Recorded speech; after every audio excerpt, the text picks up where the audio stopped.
नमस्कार, capital TV देख रहे हैं आप। मैं हूं आपके साथ पूजा। ब्रेकिंग नाउ में बड़ी खबर आपको बता रहे हैं। तिहाड़ जेल से रिहा होने के बाद अरविंद केजरीवाल काफी ज्यादा एक्टिव नजर आ रहे हैं। कल केजरीवाल ने विधायकों के साथ बैठक की थी और आज पार्षदों के साथ अरविंद केजरीवाल ने बैठक की है। पर इस बैठक के बीच में अरविंद केजरीवाल को सुप्रीम कोर्ट से बड़ा झटका लगा है।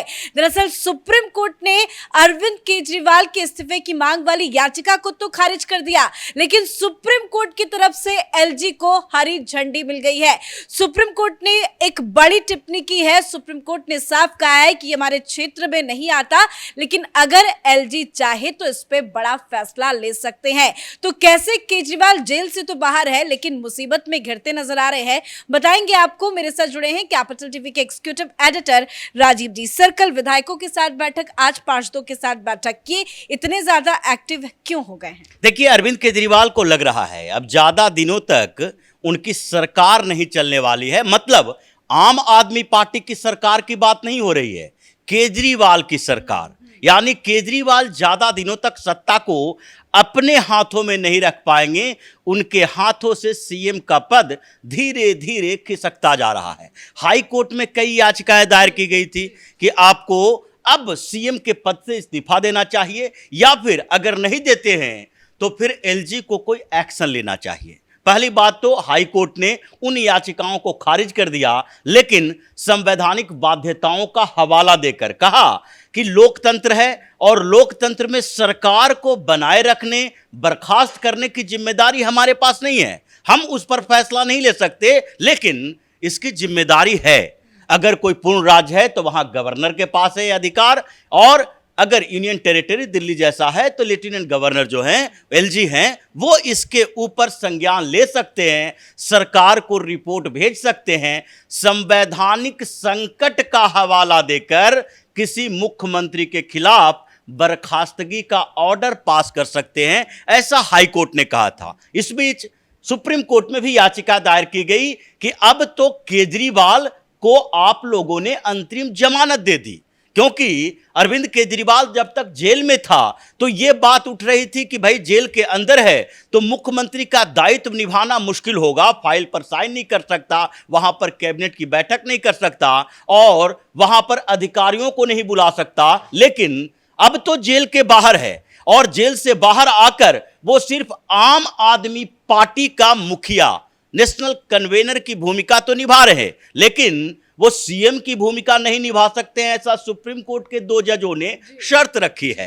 तो जब आपने ये शर्त रखी और 20-20 दिन के लिए, लगभग 20-21 दिन के लिए आपने अरविंद केजरीवाल को जमानत दी, तो उसके बाद 21 दिन तक मुख्यमंत्री रहते हुए वो मुख्यमंत्री की भूमिका नहीं निभा सकता, तो दिल्ली कि विधानसभा की क्या जरूरत है? अगर दिल्ली में विधानसभा की स्थापना की गई थी, पहले यहां विधानसभा नहीं हुआ करता था, शुरुआती दौर में विधानसभा हुए, लेकिन 1952 के बाद विधानसभा भंग कर दिया गया और यहां का सिस्टम चेंज कर दिया गया कि यहां 3 लेवल की व्यवस्था होगी, केंद्र सरकार रहेगी और यहां पर दिल्ली के कमिश्नर नियुक्त होंगे और कारपोरेटर हैं जो नीचे के काम को देखेंगे। लेकिन वो व्यवस्था खत्म कर दी गई क्योंकि दिल्ली के जो नेता थे वो बार बार कांग्रेस को प्रेस कर रहे थे कि हमारी भूमिका क्या होगी, हम तो या कारपोरेटर बनेंगे या फिर सांसद बन सकते हैं। दिल्ली में 7 विधानसभा लोकसभा की सीटें हैं, तो ऐसे में हम बीच के रास्ते में जो दिल्ली का मंत्री हो सकता था, विधायक हो सकता है, वो सुविधाएं तो मिलेगी नहीं। इसके कारण दिल्ली में विधानसभा लाई गई। इसमें विकास का कोई लेना देना नहीं था, केंद्र से केंद्र शासित प्रदेश संचालित होते और उसमें कोई समस्या नहीं थी। लेकिन अब जबकि ये स्थितियां पैदा हो गई है कि चीफ मिनिस्टर बिना पोर्टफोलियो का है, चीफ मिनिस्टर जेल के अंदर है, चीफ मिनिस्टर जेल से बाहर भी निकलता है, लेकिन पिछले 50 दिनों से जब जेल में थे तो भी दिल्ली में संवैधानिक संकट की स्थिति थी। आम आदमी पार्टी के मंत्री बार बार ये सवाल उठा रहे थे कि देखिए केजरीवाल जेल में है तो यहां पर काम नहीं हो रहा है, काम ठप हो गया है, हमें सेक्रेटरी जो है हमारे मिनिस्ट्री के वो हमको भाव नहीं दे रहे, हमारी बातें नहीं मान रहे, मुख्यमंत्री जेल के अंदर है, इसलिए समस्याएं पैदा हो रही है और काम ठप पड़ा है। दिल्ली हाईकोर्ट में एक याचिका दायर की गई थी काम को लेकर। स्वास्थ्य विभाग में जो हॉस्पिटल में बेड की कमी ऑक्सीजन बेड की कमी, लाइफ सपोर्ट सिस्टम की कमी, यहां तक कि मेडिसिन की सप्लाई की कमी की जो बात उठी थी और एक बच्चे की मौत हो गई, उसके बाद भी यह बार बार कहा गया कि यहां पर सेक्रेटरी हैं जो जिम्मेदार हैं, एलजी से वो आदेश लेते हैं, तो फिर विधानसभा की जरूरत क्या है? जब आप में इतना कंट्रोवर्सी है तो फिर विधानसभा की जरूरत नहीं होनी चाहिए। यह सुप्रीम कोर्ट में बहस हुई कि अगर केजरीवाल पिछले 50 दिनों से सीएम रहते हुए भी जेल के अंदर हैं, सरकार पर कोई फर्क नहीं पड़ रहा, अगर नहीं पड़ रहा है तो, और दूसरी तरफ जेल से बाहर 21 दिनों के लिए आपने भेजा, फिर भी सरकार पर कोई फर्क नहीं पड़ेगा। अगर वो सीएम आवास में नहीं, ऑफिस में नहीं जाते, सचिवालय में नहीं जाते, किसी अधिकारी से नहीं मिल सकते, कोई फाइल पर साइन नहीं कर सकते, तो फिर ऐसे सीएम की जरूरत क्या है? और अगर यहां पर उनके वजह से समस्याएं पैदा हो रही है तो फिर इस्तीफा या बर्खास्तगी, यही दो ऑप्शन होते हैं। लेकिन सुप्रीम कोर्ट में भी यही सवाल उठा कि हम क्या किसी सरकार को बर्खास्त कर सकते हैं? क्योंकि संविधान की व्याख्या तो कर सकते, विचार तो ये लोग निर्मित कर सकते हैं, जमानत पर तो कोई भी फैसला ले सकते हैं, लेकिन सरकार के बर्खास्त करने की बात आई और उसमें भी अरविंद केजरीवाल की सरकार को, जिसको सारे नियमों को तोड़कर इन लोगों ने अंतरिम जमानत दी है। हेमंत सोरेन के मामले में तो ऐसा नहीं किया गया। तो ऐसी स्थिति में जब अरविंद केजरीवाल की सरकार के बर्खास्त करने की बात आई, अब सुप्रीम कोर्ट में एक कंफ्यूजन पैदा हो गया कि अगर हम बर्खास्त नहीं कर सकते तो कुछ तो बोलेंगे, कुछ तो कहेंगे, कोई तो टिप्पणी होगी कि इसकी जिम्मेदारी किसके पास है। तो जैसा हाईकोर्ट ने कहा वैसा अब सुप्रीम कोर्ट से हरी झंडी मिल गई एलजी को कि अगर एलजी चाहें तो इसके ऊपर एक्शन ले सकते हैं, और एलजी चाहें इसके लिए एलजी के पास अधिकार है। दिल्ली यूनियन टेरिटरी है विशेष दर्जे के तहत। विशेष दर्जा यही है कि सारे यूनियन टेरिटरी में विधानसभा नहीं होते। दिल्ली और पुडुचेरी के बाद जम्मू कश्मीर में विधानसभा की स्थापना की गई। तो ऐसे में जब विधानसभा है तो भी एलजी के पास विशेष अधिकार है, और यहां की व्यवस्था ऐसी है कि एलजी अगर रिपोर्ट देंगे कि यहां पर मुख्यमंत्री बने होने के बावजूद यहां पर ऐसी स्थिति हो गई है कि हम किसी भी अधिकारी का ट्रांसफर नहीं कर पा रहे, अपॉइंटमेंट आईएएस अधिकारियों का नहीं हो पा रहा, यहां डैनिक्स कैडर के अधिकारियों का भी ट्रांसफर नहीं हो पा रहा, हम उसके खिलाफ कोई कार्रवाई नहीं कर पा रहे अगर करप्शन का मामला आता है तो भी। क्यों?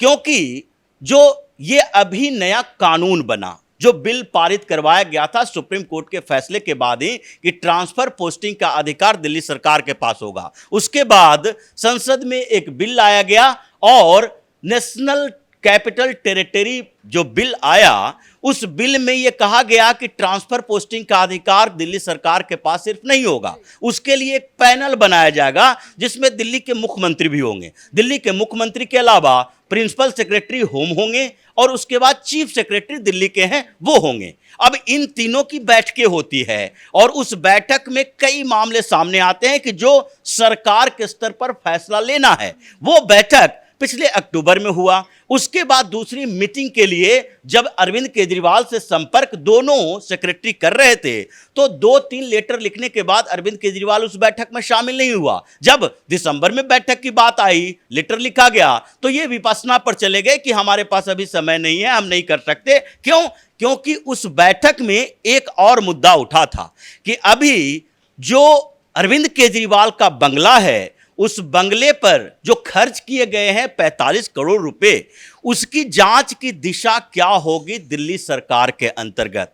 क्या पीडब्ल्यूडी के वो अधिकारी जिसने अपने अधिकारों का दुरुपयोग किया है, वो ऑफिसर जिसने सीएम के कहने पर या फिर किसी स्तर पर उसने सारे नियम कानून तोड़कर बंगले का साइज बढ़ाया, फिर फॉरेस्ट क्लियरेंस चाहिए था जहां पर, वहां पर क्या गोपाल राय जो फॉरेस्ट मिनिस्टर हैं वो उसमें उनकी भूमिका थी, उनसे क्लियरेंस लेवाने के लिए इन अधिकारियों ने संपर्क किया।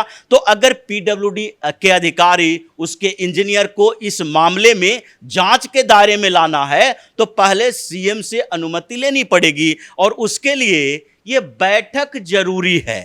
और ये बैठक जो मीटिंग हो रही थी उसमें अरविंद केजरीवाल उसको इग्नोर कर रहे थे। उन्होंने कहा कि इसकी सारी की सारी ओरिजिनल फाइल, ये जो शीश महल कांड है उसकी हमारे पास लाओ। जब उसमें इन दोनों अधिकारियों ने कहा, प्रिंसिपल सेक्रेटरी और चीफ सेक्रेटरी ने, कि उसके जो ओरिजिनल फाइल हैं वो विजिलेंस डिपार्टमेंट के पास हैं और विजिलेंस डिपार्टमेंट जो कि इस फाइल को सुरक्षित रखे है, पहले भी आरोप लगा चुका है कि रात के अंधेरे में उस फाइल की फोटोकॉपी कराई जा रही थी, कुछ चोरी किए जा रहे थे। तो अब ये सारे मामले हैं कि किसी अधिकारी का ट्रांसफर कराना हो, पोस्टिंग कराना हो, उसके लिए तो बैठक जरूरी है। यहां पर 20-20 पद खाली हैं, एक एक जो सेक्रेटरी हैं उनके अंतर्गत दे दिया गया है 18-18 पोर्टफोलियो, जैसे मंत्रालय के पास दिया गया है। वो काम नहीं कर पा रहे हैं मैनेज, उनको और अधिकारियों की जरूरत है, लेकिन अपॉइंटमेंट नहीं हो सकता क्योंकि अरविंद केजरीवाल मीटिंग में जाते ही नहीं है। और अभी तो मीटिंग में ना जाना उनकी मजबूरी है।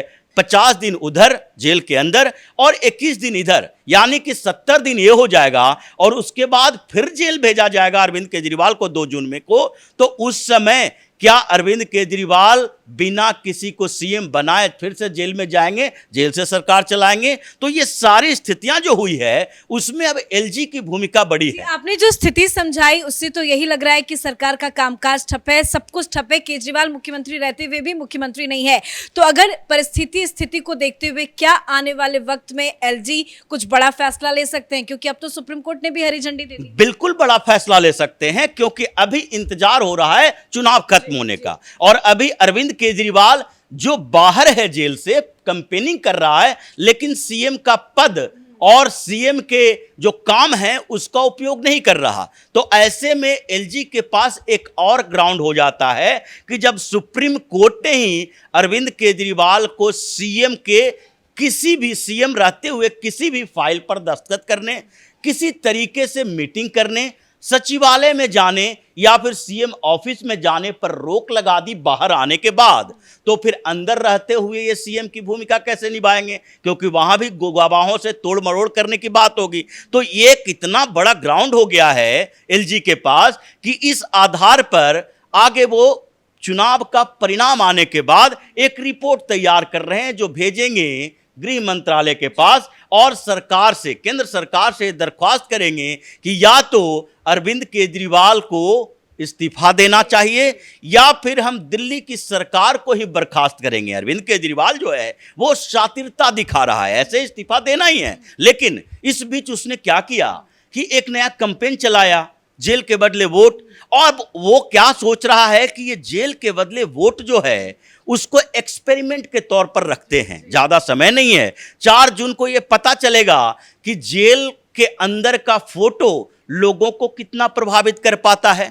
अगर चुनाव का परिणाम उल्टा आया तो इसको लग जाएगा कि हमारे इस जेल वाले ये जो इमोशनल कार्ड है उससे हम दिल्ली विधानसभा का चुनाव नहीं जीत सकते, इसलिए इस्तीफा दो, हंगामा करो, किसी ऐसे को मुख्यमंत्री बनाओ और उस मुख्यमंत्री के दौड़ में जितने लोग रहेंगे उसमें से किसी को चुना जाएगा। वो तो अभी और विवाद आम आदमी पार्टी के अंदर आएगा। लेकिन 4 जून के बाद अरविंद केजरीवाल अगर इस प्लान में फेल हो गया, और फेल होने की पूरी संभावना है जिस तरीके से केजरीवाल को समर्थन नहीं मिल रहा है दिल्ली के क्षेत्रों में लोकसभा चुनाव को लेकर, तो ये फेल होना है और उसके बाद केजरीवाल बैकफुट पर आएगा, इस्तीफा देगा, नहीं देगा तो फिर एलजी के पास वो अधिकार है, वो इंतजार कर रहे हैं इस 20 दिन का, बर्खास्त करेंगे अरविंद केजरीवाल को। मतलब इस्तीफे की घड़ी नजदीक आ रही है। सर, जाते जाते एक तस्वीर पर आपसे टिप्पणी लेना चाहेंगे। जरा जो तस्वीर हम आपको दिखा रहे हैं, ये तस्वीर देखिए, ये अभिषेक मनु सिंघवी और अरविंद केजरीवाल की तस्वीर है। दरअसल कल देर शाम अरविंद केजरीवाल ने अभिषेक मनु सिंघवी के घर पे जाकर उनसे मुलाकात की और सर मुलाकात के बाद वो कह रहे हैं कि आज इनकी वजह से ही हम खुली हवा में सांस ले रहे हैं, धन्यवाद दे रहे हैं। इस मुलाकात को कैसे देखा जाए? देखिए, ये तो कहना चाहिए अरविंद केजरीवाल को, और अरविंद केजरीवाल ने जो कहा है वो सार्वजनिक मंचों पर भी इसे कहना चाहिए कि अभिषेक मनु सिंघवी की वजह से हम बाहर हैं। ये जो बाहर में चिल्ला चिल्ला कर कहता है कि न्याय की जीत हुई है, सरकार के खिलाफ ये फैसला आया है, हम सही हैं, सच्चे हैं, इसलिए ये फैसला आया है, ये तो अब मानना चाहिए कि अभिषेक मनु सिंघवी की वजह से ये जेल के बाहर आया।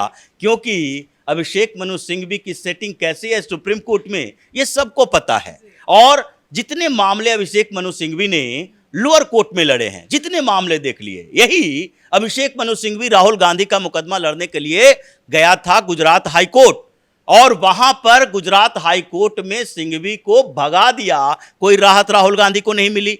लेकिन जब सुप्रीम कोर्ट में आया तो यहां पर राहुल गांधी को बेल भी मिल गई, सस्पेंड भी कर दिया गया, उसके उनके ऊपर जो आरोप लगे थे और जो सजा मिली थी, सजा को सस्पेंड कर दिया गया। यानी यही वकील, जो कि इतना विद्वान वकील अपने आप को ये लोग कहता है, तो सुप्रीम कोर्ट से नीचे जाता है, तो ये लोग कोई मुकदमा जीत कर क्यों नहीं आता, हाई कोर्ट में क्यों नहीं जीत पाता? यहां तक कि मजिस्ट्रेट कोर्ट में जाता है तो मजिस्ट्रेट भी इसे डांट कर भगा देता है कि तुम्हारा ये लॉजिक राजनीतिक तरीके से नहीं चलेगा।